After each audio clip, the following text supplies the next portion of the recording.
9 கோளும் ஒன்றாய் காண அங்கு கற்பகம் என்னும் கடவுளின் மெய்யில் 9 கோளும் ஒன்றாய் காண அங்கு கற்பகம் என்னும் கடவுளின் மெய்யில்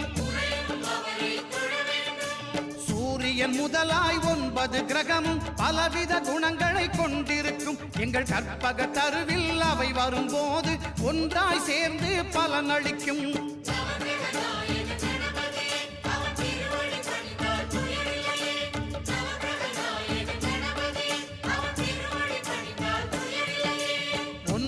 கோளும் ஒன்றாய் காண